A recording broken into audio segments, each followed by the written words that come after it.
ادب سرائے، صفحات سے سماعت تک۔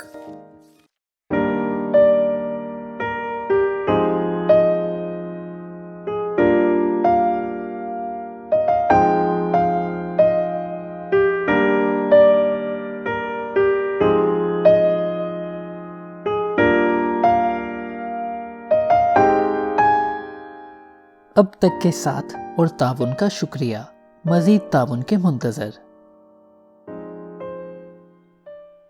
ادب سرائے، راجہ گدھ، بانو قدسیہ، آخری قسط، کنکلوژن۔ نکاح بہت خاموشی کے ساتھ ہوا۔ اس کے بعد افتخار اپنے گھر موچی چلا گیا اور روشن میرے ساتھ ساندہ آ گئی۔ وہ اور میں سارا راستہ خاموش رہے۔ گھر پہنچتے ہی اسے کیش شروع ہو گئی۔ بار بار وہ غسل خانے جاتی اور واپس آ کر نڈھال لیٹ جاتی۔ میں بھابھی صورت کو اس کی حالت کے متعلق کچھ بتانا نہ چاہتا تھا۔ میں روشن کو بتائے بغیر ڈاکٹر سے دوا لینے چلا گیا۔ پھر ہم دونوں میں فروعی باتوں کے علاوہ کوئی بات نہ ہوئی۔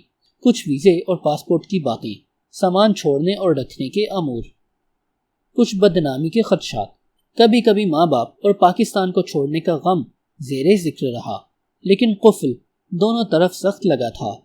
دوسرے دن مغرب کے وقت روشن کو افتخار کے ساتھ جدہ روانہ ہونا تھا۔ اپنے گھر والوں سے افتخار نے جدہ واپس جانے کا ذکر نہیں کیا تھا۔ میرے گھر میں سوائے میرے اس حقیقت سے کوئی آگاہ نہ تھا۔ یہ روشن کی میرے گھر میں آخری رات تھی۔ ہم دونوں پلنگوں میں 1.5 فٹ کا فاصلہ تھا، لیکن وہ اور میں دم سادھے چپ لیٹے تھے۔ پتہ نہیں کیا سوچتے ہوئے مجھے نیند آ گئی۔ پھر مجھے ایسا لگا جیسے کسی نے میرے بازو پر برف کی کاش رکھ دی۔ میں نے آنکھیں کھولی۔ روشن میرے پلنگ پر بیٹھی تھی۔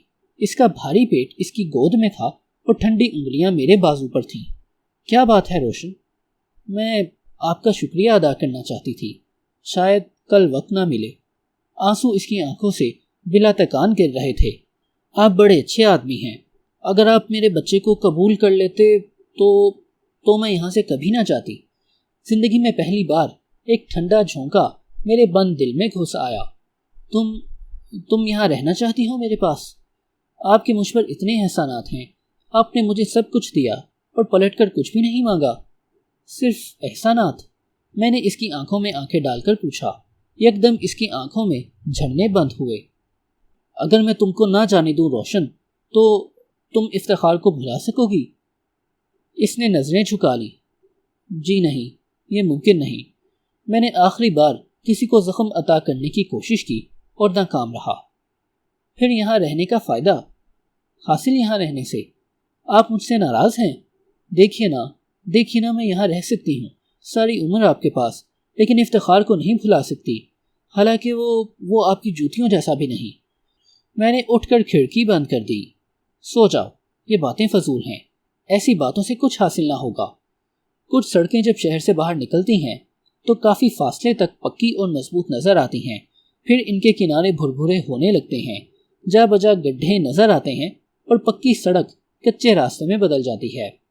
ایسا راستہ جو بارش میں کیچڑ اور دلدل میں بدل جاتا ہے، کچھ دور جا کر یہ کچا راستہ جھاڑیوں میں کھیتوں کے دہانے پر ختم ہو جاتا ہے۔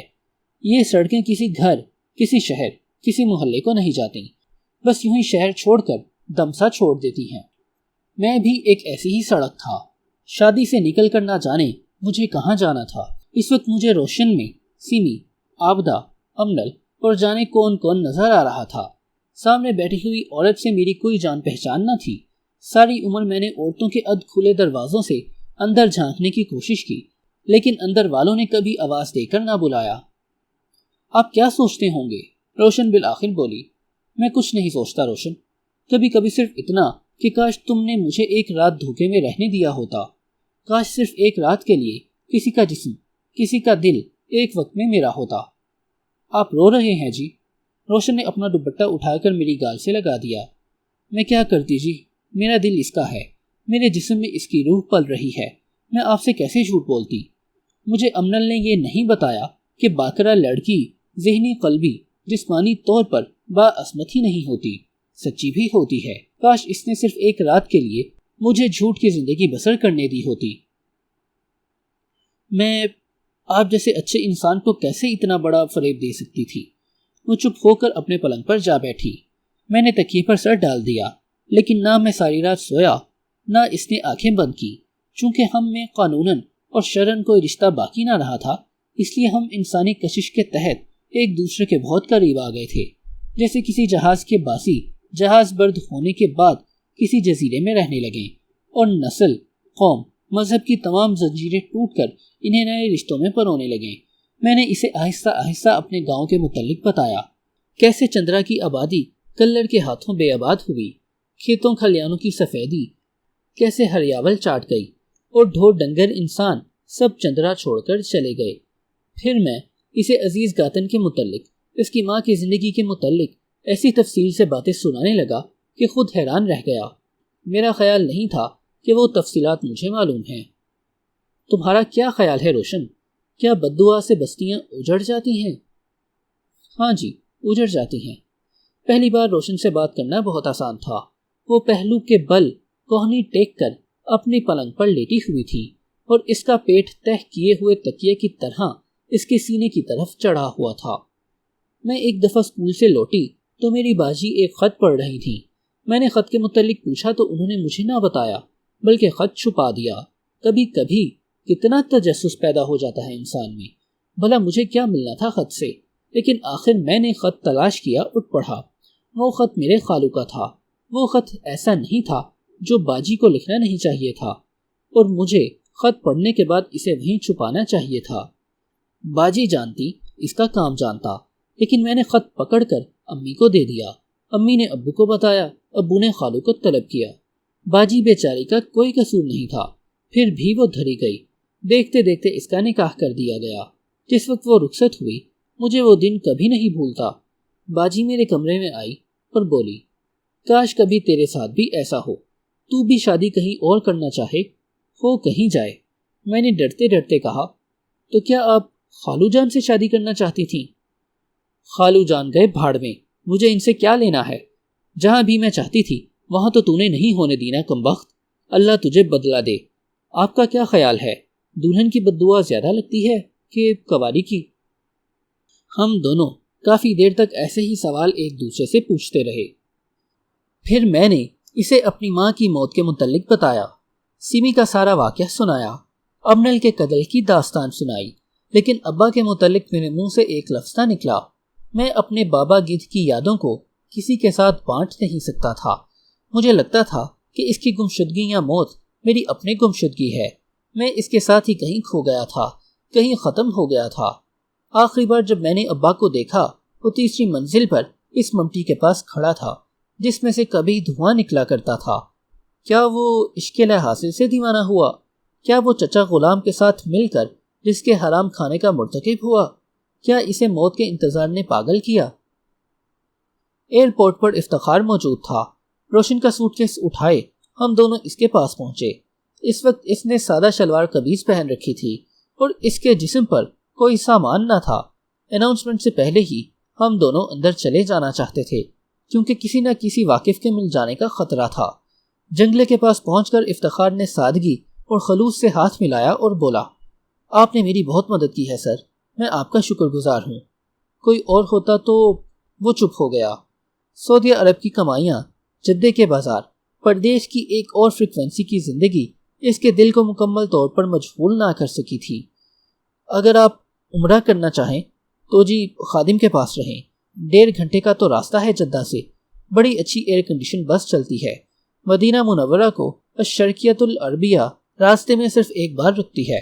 میں ٹکٹ بھیج دوں گا، آپ ٹکٹ کی فکر نہ کریں، آپ بس آنے کا ارادہ کریں۔ روشن چپ چاپ تھی۔ اس کا چہرہ آج سوجا ہوا تھا اور چھائیاں گہری لگ رہی تھیں۔ انشاءاللہ، بہت آہستہ روشن بولی۔ انشاءاللہ، میں نے اس سے بھی آہستہ کہا۔ میں تو مہینے میں 1-2 عمرے کھڑکا لیتا ہوں، آپ ضرور آئیں، یہ میرا ایڈریس ہے، آپ صرف مجھے لکھ دیں کب آنا چاہتے ہیں، ٹکٹ پہنچ جائے گی۔ میرے پاس 2 کمروں کا گھر ہے، غسل خانہ بھی ہے، سادہ زندگی ہے، آپ انجوائے کریں گے۔ اچھا۔ اندر جانے سے پہلے افتخار نے مجھے جپھی ڈالی اور میرے کندھے کو چوم کر بولا، مجھے بڑا افسوس ہے سر، لیکن… اس کی موٹی موٹی آنکھوں میں آنسو آ گئے اور وہ روشن کا بیگ اٹھا کر جلدی سے جنگلے کے اس پار چلا گیا۔ روشن کھڑی رہی، کچھ لمحے، کچھ سیکنڈ، متذبذب، حیران، دکھ میں بھیگی ہوئی۔ ہمیں معلوم نہ تھا کہ ہمیں کیسے ایک دوسرے کو الوداع کہنا چاہیے۔ پھر وہ اندر کی طرف مڑی اور پلٹی۔ یکدم ہم دونوں بغل گیر ہو گئے۔ اس کا پیٹ درمیان میں حائل نہ ہو سکا۔ میں نے اپنے ہونٹ اس کے سر پر پیوست کر دیے اور اس کے آنسو میری قمیص میں جذب ہونے لگے۔ یہ کل 10-12 سیکنڈ کا واقعہ ہوگا، لیکن اس کے جسم کا قرب حصہ تک میرے ساتھ رہا۔ میرے ہونٹ اس کے سر کو کتنی ہی دیر چومتے رہے۔ شاید میں بھی ہوائی جہاز کی سیڑھیوں پر اس کے ساتھ تھا۔ پھر اس نے آخری بار ہاتھ ہلایا اور ہوائی جہاز کے پیٹ میں گھس گئی۔ اس کے بعد افتخار نے اپنی اور اس کی سیٹ تلاش کی ہوگی، اسے کھڑکی کی جانب بٹھایا ہوگا، اس کے پیٹ کا خیال کر کے بیلٹ باندھی ہوگی۔ شاید اس کی کھڑکی سے جنگلے کے ساتھ کھڑے لوگوں کا ہجوم بھی نظر آ رہا ہوگا۔ لیکن اب افتخار کا بالوں بھرا بازو ایئر ہوسٹس کی اناؤنسمنٹ کے بعد آخری سگریٹ بجھاتے ہوئے اسے چھو رہا ہوگا۔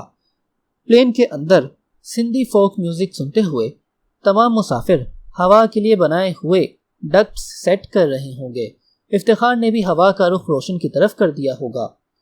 ٹھنڈی ہوا، افتخار، نئی منزل، ہمیشہ ٹھنڈی ہوا کا تازہ جھونکا، ایک نئی منزل کی ایئر ٹکٹ۔ زخم کتنی جلدی مندمل ہونے کی صلاحیت رکھتے ہیں، اور پھر یہ تو کوئی زخم بھی نہ تھا۔ ایئرپورٹ سے مجھے سیدھی سائیں جی کی طرف جانا تھا۔ طے تھا کہ اس جمعرات کو میں سمی سے ملوں گا۔ سائیں جی 2 دن پہلے سارا معاملہ طے کر چکے تھے اور وہ مجھ سے ملنے پر رضامند تھی۔ مجھے اس سے ملنے پر صرف ایک سوال پوچھنا تھا۔ اس سوال کو میں کئی طور پر ذہن میں ترتیب دے چکا تھا۔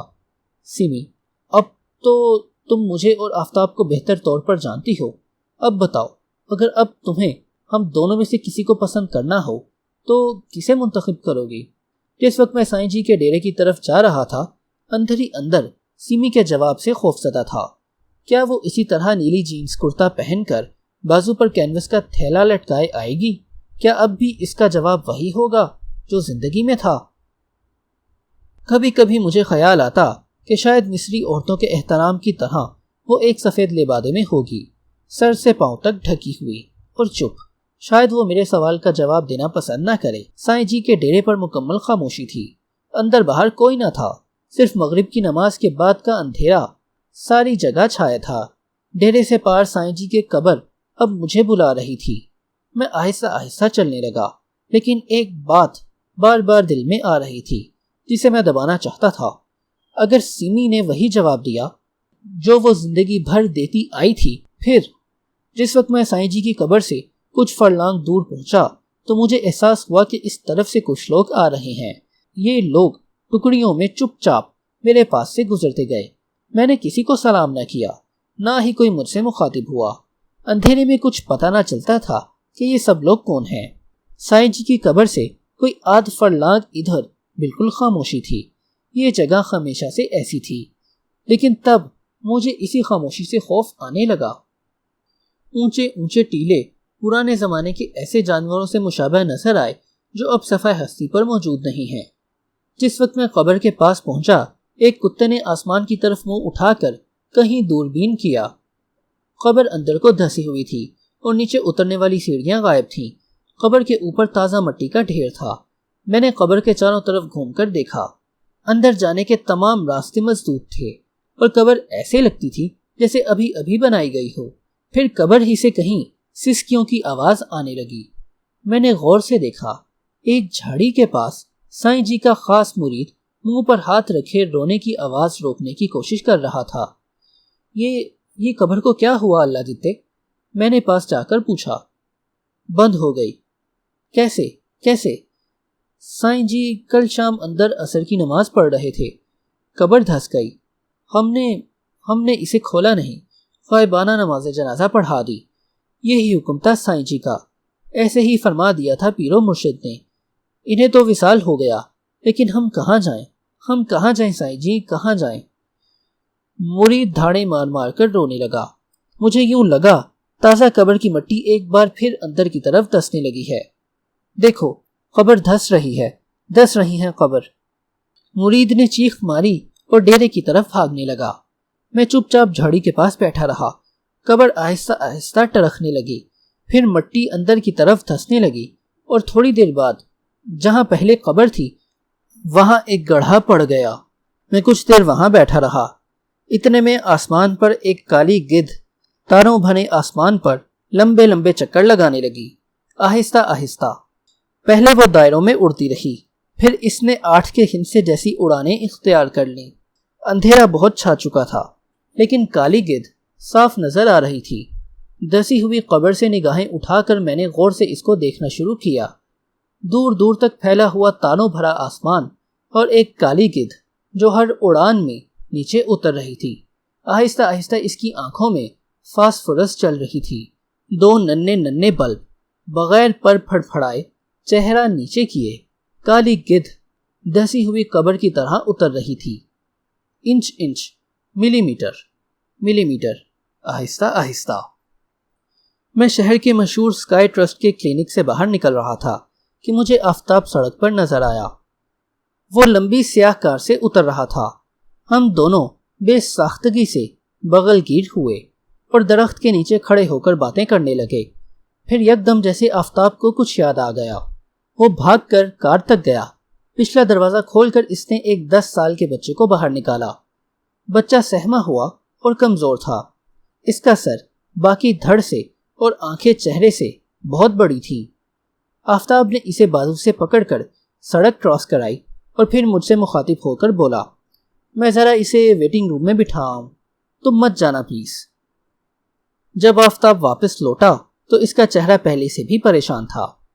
کیا تم مستقل طور پر پاکستان آ گئے ہو؟ میں نے سوال کیا۔ ہاں، وہاں ہینڈی کیپڈ بچے کے ساتھ گزارا مشکل تھا۔ کیا مطلب؟ اس کے بیٹے میں کچھ ایسی بات تھی جسے دیکھ کر میں پہلے سے ہی گھبرا گیا تھا۔ میرا بیٹا افراہیم ذہنی طور پر کچھ نارمل نہیں ہے۔ وہاں لندن میں میڈیکل سہولتیں تو بہت تھیں، لیکن وہاں کی تعلیم، کلچر، رنگ و نسل کا امتیاز، وہاں اتنی ساری ایڈجسٹمنٹس ایک بچہ کیسے کر سکتا ہے؟ ہوا کیا بچے کو؟ اسے خواب آتے ہیں، یہ عجیب عجیب خواب دیکھتا ہے۔ پہلے یہ موٹا تازہ تھا، پھر ان خوابوں کی وجہ سے اس کا وزن گھٹنے لگا۔ آدھا گھنٹہ ایک ہی پوزیشن میں بیٹھا رہتا۔ ڈاکٹر کہتے ہیں یہ کیٹاٹونک حالت ہے۔ آفتاب کی آواز اور آنکھوں میں آنسو تھے۔ افراہیم کہتا ہے کہ اس نے چاند کو 2 ٹکڑے ہوتے دیکھا ہے۔ وہ اپنے آپ کو دنیا کا نجات دہندہ سمجھتا ہے۔ کبھی کبھی وہ فرفر عربی بولنے لگتا ہے، کبھی عبرانی میں باتیں کرتا ہے۔ میں اس کے خوابوں سے تنگ آ گیا ہوں قیوم۔ وہ کہتا ہے کوئی فرشتہ اسے پھل کھلانے آتا ہے۔ تنے کے ساتھ آفتاب نے یوں ٹیک لگائی جیسے جسم کا بوجھ اس کے لیے اٹھانا ناممکن ہو۔ یہ سب کس چیز کی سزا ہے؟ کیا مجھ سے کوئی گناہ سرزد ہوا ہے؟ کیا میرے باپ دادا کے گناہ نے اسے گھیرے میں لے لیا ہے؟ کیا واقعی باپ دادا کے گناہ جین میوٹیشن کی صورت میں افراہیم پر اثر انداز ہوئے تھے؟ کیا اس کے آباء و اجداد نے، کیا آفتاب نے کبھی رزق حرام سے اپنے جینز کی ساخت کو اس حد تک متاثر کر دیا تھا کہ آنے والی نسلوں میں دیوانہ پن ظاہر ہونے لگا تھا؟ چھوٹا سا افراہیم کیا دیوانگی کو ورثے میں لایا تھا؟ وہ اشکالہ حاصل کے نتیجے کے طور پر تو دیوانہ نہ ہوا تھا۔ جستجو کے آثار بھی اس کی دیوانگی کا باعث نہ تھے۔ کیا موت کا خوف چھوٹے سے بچے کو ہو سکتا ہے؟ ہم دونوں خاموش کھڑے رہے۔ یہ کس بات کی سزا ہے قیوم؟ بتاؤ، تم ہماری جماعت میں سب سے ذہین تھے، بتاؤ یہ کس جرم کی سزا مل رہی ہے مجھے؟ ہم دونوں پھر خاموش ہو گئے۔ تمہارا کیا خیال ہے؟ کیا بددعا میں اتنا اثر ہے؟ آفتاب نے مجھ سے سوال کیا۔ نہیں، سمی ایسی نہیں تھی، میں نے اسے تسلی دی۔ اس وقت وہ زرد رو لڑکا کلینک سے باہر نکلا اور برآمدے کے ستون سے لگ کر کھڑا ہوا آسمان کو تکنے لگا۔ اس کا چہرہ آنکھوں کے مقابلے میں بہت چھوٹا تھا اور سر جسم کے تناسب سے بہت بڑا تھا۔ وہ چھوٹا سا لڑکا عجیب طور پر سیمی سے مشابہ تھا۔ اب یہ اسی طرح کھڑا رہے گا آدھ گھنٹہ، پونا گھنٹہ، سارا دن۔ میں نے آفتاب کے کندھے پر ہاتھ رکھ کر آہستہ سے کہا، آفتاب، جو لوگ اپنے آپ کو نارمل سمجھتے ہیں انہیں دیوانگی سے بہت ڈر لگتا ہے۔ میں بھی نارمل ہونے کی کوشش کر رہا ہوں، کیونکہ اس جسم کے ساتھ مادی زندگی بسر کرنے کا یہی آسان طریقہ ہے۔ اس لیے یہاں آتا ہوں، کلینک پر۔ لیکن دیوانگی نے انسانیت کو سب کچھ عطا کیا ہے۔ ہر دیوانے آدمی نے دیوانگی کی ایک اور جہت ہے، صرف ہم کو اس کا ادراک نہیں ہے۔ جس طرح جسم کی بیماری سے ہم خوف زدہ ہوتے ہیں تو ہسپتالوں کو دوڑتے ہیں، ڈاکٹروں کی طرف بھاگتے ہیں، روح جب لنگڑی لولی ہوتی ہے تو ہم ایسے ہی خوفزدہ ہوتے ہیں، حالانکہ جب روح باؤنڈری کراس کر جاتی ہے تو انسانیت کے لیے یہی دیوانہ پن رحمت بن جاتی ہے۔ میں اس سارے دائرے پر گھوم چکا ہوں۔ یقین مانو آفتاب، ہر دیوانگی پاگل پن نہیں ہوتی۔ ہر دیوانہ آدمی ننگے انسان نہیں ہوتا۔ Thank you. جس طرح بیماری موت کی وادی میں اترتی ہے، جسم ریخت کا شکار ہو کر اسرار کی انتہا کو پہنچ جاتا ہے، ایسے ہی دیوانگی انتہا کی ہو تو عرفان کی سرحدوں کو چھونے لگتی ہے، پھر مادہ ہر شکل میں بیکار ہو جاتا ہے۔ تم اعتبار کرو، تمہارا افراہیم پاگل نہیں ہے، یہ ایک اور سمت میں دیکھ سکتا ہے۔ اس کی 2 کھڑکیاں کھل رہی ہیں جو عام صحت مند نارمل آدمی میں بند ہوتی ہیں، یہ دونوں ابروؤں کے درمیان میں سے دیکھ سکتا ہے۔ تم اسے عرب کے صحراؤں میں لے جاؤ، وہاں اس کے لیے بہت کچھ ہے۔ اسے شیر سے مشابہ جبل نور کے سامنے لے جانا، یہ تمہیں اس پہاڑ کو دیکھتے ہی وہ سب کچھ بتا دے گا جو کوئی ماہر نفسیات آج تک نہیں بتا سکا، جو کوئی سائنسدان سوچ بھی نہ سکا۔ چاہو تو اسے رفتہ رفتہ سیڑھی سی اتار کر عام پاگل خانے میں ان پاگلوں کے ساتھ بند کر دینا جو مادی دنیا پر بوجھ ہیں۔ ہو سکے تو اسے وہاں لے جانا جہاں لوہے کے ہم شکل پہاڑ ہیں، سارے میں عصر کے وقت گلابی ہوا چلتی ہے۔ خدا کے لیے یقین کرو، جسم کی بیماری 2 قسم کی ہوتی ہے۔ ایک بیماری وہ ہے جو جسم کو لاغر و نحیف کرتی ہے، دوسری بیماری سے شفایاب ہونے پر انسان دوگنا تندرست ہوتا ہے اور دیر تک تندرست رہتا ہے، جیسے جسم میں تازہ خون شامل ہو گیا ہو۔ دیوانہ پن بھی 2 طور کا ہے۔ ایک پاگل پن کی وہ قسم ہے جس سے روح، قلب، دماغ سب کمزور ہوتے ہیں۔ دوسرا دیوانہ پن وہ ہے جس سے روح میں توانائی آتی ہے، وہ ایک ہی جست میں کئی منزلیں پار کرتی ہے۔ خدا کے لیے مجھ پر یقین کرو، تمہارے بیٹے کا دیوانہ پن کسی دوسری قسم کا ہے، میرا ایمان ہے۔ اس وقت افراہیم ہم دونوں کے پاس آ کر کھڑا ہو گیا۔ اس کا چہرہ بالکل زرد تھا۔ آفتاب نے میرا ہاتھ پکڑ کر آہستہ سے کہا، اسے دورہ پڑنے والا ہے، میں جاتا ہوں۔ وہ دیکھیے ابو، وہ دیکھیے، آپ کو گنبد نظر نہیں آتا؟ آنٹی آفتاب نے جو ساڑھی امی کو دی تھی، اس کے رنگ کا، گرینش بلو۔ ابو آپ کو نظر نہیں آتا وہ گنبد؟ اس کے ڈوم کے نیچے 14 تاک ایک طرف، اور وہ دیکھیے ابو، کبوتر اڑ رہے ہیں، مدینے کی سڑکوں پر لوگ بھاگ رہے ہیں، اس گنبد کی طرف روسی امریکہ، افریقی اذان ہو رہی ہے۔ ابو آپ کو لوگ بھاگتے ہوئے نظر نہیں آتے؟ کیا آپ واقعی اذان کی آواز نہیں سن سکتے؟ وہ دیکھیے، 4 مؤذن ایک وقت میں اذان دے رہے ہیں، آپ نہیں سن سکتے کیا؟ یہ بچہ کبھی مدینہ شریف گیا ہے؟ آفتاب نے نفی میں سر ہلایا۔ ہم لندن سے سیدھے یہاں آئے ہیں۔ وہ دیکھیے ابو، وہ دیکھیے ابو، وہ دیکھیے، کون اتر رہا ہے چاند سے۔ ہم دونوں نے چاند کی طرف دیکھا۔ عصر کے وقت کا پھیکا چاند آسمان پر گمسم بیٹھا تھا، جیسے افراہیم نے اس کا کوئی بہت بڑا بھید فاش کر دیا ہو۔ اس وقت کلینک کی عمارت کے پیچھے سے اذان فیڈ ان ہونے لگی۔ آفتاب نے جیب سے رومال نکال کر اپنی آنکھوں پر دھر لیا۔ افراہیم کچھ دیر کانپتا رہا، پھر منہ کے بل سجدے میں گر گیا۔ افراہیم خوابوں کی آخری سیڑھی پر سر بسجود تھا۔ میں پاگل پن کی پہلی اور اسفل ترین سیڑھی پر محبوب کھڑا تھا، اور ہم دونوں کے درمیان انسان کا مسئلہ ارتقاء کھینچی کمان کی مانند تنا ہوا تھا۔ انسان کو اب نارمل سے سپر نارمل تک پہنچنے کے لیے جانے ابھی کس منزل سے گزرنا ہے۔ اختتام۔ ادب سرائے۔